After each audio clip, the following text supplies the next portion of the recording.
Buenas, mi nombre es Andrea Maestre, mi grupo está conformado por Camila Sorliñán, Paola Daza y Andrea García. Bueno, yo les voy a hablar sobre el primer punto que vendría siendo la situación fáctica, las etapas del proceso y los sujetos procesales que estaban en el proceso, intervinieron en el proceso. Encontramos que la situación fáctica está vinculada con una violación de derechos por parte del Estado hacia Gustavo Petro. La Corte consideró que los derechos fundamentales violados más que todo fueron los del plazo razonable, la de protección judicial y el derecho a la igualdad ante la ley, que es para todos. Asimismo, consideró que las acciones por parte del Estado, las acciones disciplinarias, estaban encaminadas hacia la discriminación. Bueno, continuamos. Las etapas del proceso inician con la petición el día 28 de octubre del 2013. Posteriormente seguimos con el 6 de diciembre con la aprobación de la Comisión sobre el Informe de Admisibilidad y de Fondo. Seguimos con la notificación el día 7 de noviembre del 2017 hacia el Estado, dándole 2 meses, diciéndole que tiene 2 meses de plazo para responder hacia las comisiones por parte de las recomendaciones de las comisiones. Posteriormente seguimos el 7 de febrero del 2018, se le notifica al Estado que le dan 3 meses de prórroga para que conteste esas notificaciones, pero este no las contesta. Y finalmente el 7 de marzo del 2018 se le da otra prórroga de 3 meses.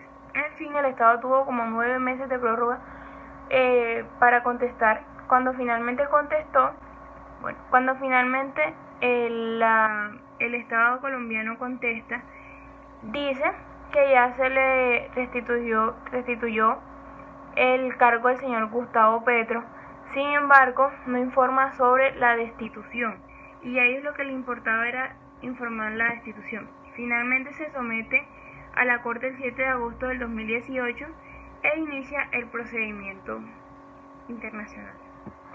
Por último, y para concluir, encontramos los sujetos procesales, que vendrían siendo aquellas partes constantes intervinientes en el proceso, que vendrían siendo el Estado, la Comisión y los representantes legales. Muchas gracias, los dejo con mi amiga Paola Daza. Buenas tardes, yo les vengo a hablar sobre el análisis de las pruebas del caso. En el caso del señor Gustavo Petro, analizamos la admisibilidad de las pruebas documentales.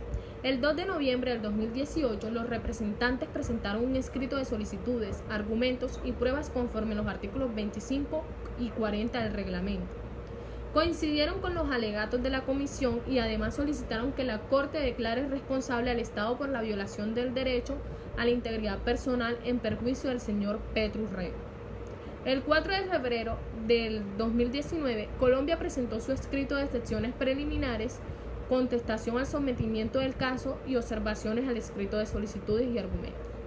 El estudio interpuso 4 secciones preliminares. Además, negó las violaciones alegadas y a la procedencia de las medidas de reparación solicitadas. Es decir, el tribunal recibe diversos documentos presentados como prueba por la Comisión de Representantes y el Estado, los cuales fueron admitidos y presentados en la debida oportunidad procesal. Esto se encuentra en el artículo 57 del dicho reglamento y esta admisibilidad no fue controvertida ni objetada. Los representantes señalaron que el anexo 2 aportado por él contiene 12 archivos en total y 6 de los cuales no fueron anunciados en el escrito estatal, por lo que solicitaron su exclusión. Por su parte, la comisión solicitó a la Corte valorar la admisibilidad y pertinencia tomando en cuenta su reglamento y jurisprudencia. El Estado no se refirió a dichas objeciones. Aquí la Corte recuerda que en lo que se refiere a las oportunidades procesales para la presentación de prueba documental de conformidad con el artículo 57 del inciso 1 del reglamento, esta debe ser presentada en general junto con los escritos de sometimiento del caso, de solicitudes, argumentos y de la contestación, según corresponda. En tal sentido, el tribunal reitera que no es admisible las pruebas remitidas fuera de la debida oportunidades procesales. Salvo en caso de las excepciones establecidas en el artículo 57, inciso 2 del reglamento, esto nos trae a colación que solo se puede dar por fuerza mayor, impedimento grave, o si se trata de un hecho ocurrido con posterioridad a los citados momentos procesales. Con relación a los documentos presentados por el Estado, cuya admisibilidad fue objetada por los representantes, la Corte nota que su presentación extemporánea no fue justificada en alguna de las causales excepcionales previstas en el reglamento, ni fueron expresamente solicitados por la Corte, de modo tal que no serán tomados en cuenta, es decir, la resolución del 13 de enero del 2014, la Sala Disciplinaria denegó la práctica de las pruebas solicitadas, confirmando la resolución del 9 de diciembre del 2003. En las motivaciones sobre las diligencias probatorias, la Sala Disciplinaria argumentó que éstas debieron ser solicitadas en el momento procesal oportuno y no después de haberse proferido. O sea, no después de haberse proferido el fallo de única instancia. Y señaló además que no advierte la necesidad de que no se practiquen de oficio las pruebas pedidas. Como consecuencia de lo anterior, la sanción de destitución en inhabilidad quedó en firme. La admisibilidad de la prueba testimonial y pericial. Aquí este tribunal estima pertinente admitir las declaraciones rendidas ante fedatario público y en audiencia pública en la medida en que se ajusten al objeto que fue definido por la Presidencia en la resolución mediante la cual se ordenó recibirlos y al objeto del presente caso. Buenos días, mi nombre es Sor Camila Liñán y vengo a decirles la relación entre el derecho disciplinario y los derechos humanos. Partiendo de las definiciones de derechos humanos y el derecho disciplinario, donde los derechos humanos son aquellas libertades, facultades o instituciones o reivindicaciones relativas a bienes primarios o bienes básicos que incluyen a toda persona por el simple hecho de su condición humana para la garantía de una vida digna. Son independientes de factores particulares como el estatus, el sexo, la etnia, la nacionalidad. También son independientes y no dependen exclusivamente del ordenamiento jurídico vigente.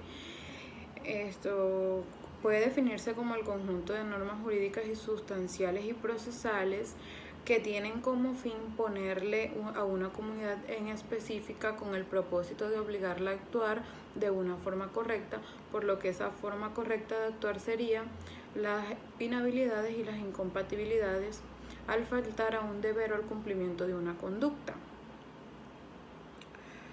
Así, en sentencia C-341 de 1996 nos dice que el derecho disciplinario comprende el conjunto de normas sustanciales y procesales en virtud de las cuales el Estado asegura la obediencia, disciplina y el comportamiento ético y la moralidad y la eficiencia de los servidores públicos, con miras de asegurar un buen funcionamiento de los diferentes servicios que están a su cargo. Así las cosas, vemos que aunque existe relación entre los mismos, uno dirigido a las personas en su calidad de seres humanos, el otro dirigido en calidad de servidores públicos. El primero es inherente al hombre, que es el que pretende garantizar una vida digna, mientras el segundo es el conjunto de normas dirigidas a los servidores públicos con el fin de garantizar el funcionamiento de los diferentes servicios a su cargo y el cumplimiento adecuado en el ejercicio de sus funciones. Gracias. Buenas tardes, mi nombre es Andrea Carolina García Cabarcas y el día de hoy les vengo a hablar sobre las implicaciones para el Estado colombiano sobre el caso de Petro. La Corte Internacional de los Derechos Humanos consideró que Colombia había violado el artículo 23 de la Convención Americana de los Derechos Humanos, donde se estipula el proceso que se debe llevar a cabo para aquellos funcionarios que fueron elegidos por voto popular. Teniendo en cuenta lo expuesto anteriormente y los hechos que hicieron que la Corte Internacional se pronunciara al respecto, salió a la luz una orden que le exige a Colombia adecuar su ordenamiento interno, señalado en la sentencia, de forma que los funcionarios de elección popular no puedan ser destituidos ni habilitados por decisiones de autoridades administrativas, Para hacer estos cambios, se le dio a Colombia un plazo de 1 año. Para Colombia, esos cambios implicarían una reforma de tipo legal en materia del Código Disciplinario Único que nos rige, para poder quitar esas atribuciones que han sido concebidas como inconstitucionales, pero que no son convencionales. Y es que en Colombia se debe cumplir con lo establecido, tanto en la Constitución como en las convenciones. Cabe mencionar que según algunos artículos que estuve leyendo, la modificación de esas normas, como lo ordena la Corte, implicaría un golpe mortal para las facultades de los órganos de control, que han sido revalidadas por varias sentencias de la Corte Constitucional. ¿Qué relación tienen los tratados de derechos humanos frente a las normas disciplinarias de Colombia? Conocemos que el derecho disciplinario es aquel que está facultado para sancionar, al cual también pertenece el derecho penal, el derecho policivo y el derecho contravencional. Se cuestiona entonces, en el caso en concreto, la falta de imparcialidad objetiva por las deficiencias en el diseño normativo del proceso disciplinario seguido contra el señor Gustavo Petro, y por otro la ausencia de imparcialidad subjetiva por los motivos discriminatorios con base a los cuales fue iniciada la investigación disciplinaria. Con respecto a ello, considera la Corte que en el proceso disciplinario contra el señor Petro se vulneró el principio de jurisdiccionalidad, la garantía de imparcialidad, el principio de presunción de inocencia, principio a la igualdad y el derecho a la defensa. La Corte concluye que los derechos políticos del señor Gustavo Petro se vieron afectados por la sanción de destitución e inhabilitación impuesta por la Procuraduría General el 9 de diciembre del 2013 y que fue confirmada el 13 de enero del 2014.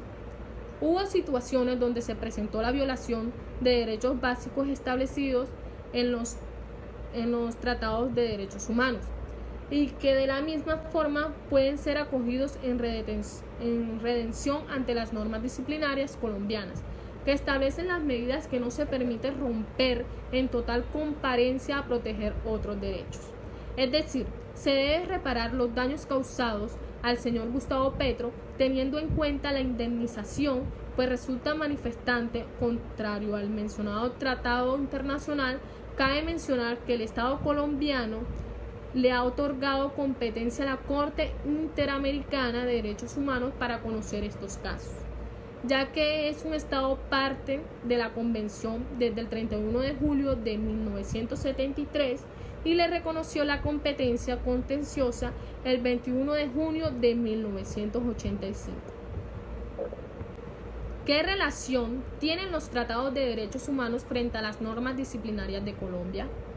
Conocemos que el derecho disciplinario es aquel que está facultado para sancionar, al cual también pertenece el derecho penal, el derecho policivo y el derecho contravencional. Se cuestiona entonces, en el caso en concreto, la falta de imparcialidad objetiva por las deficiencias en el diseño normativo del proceso disciplinario seguido contra el señor Gustavo Petro,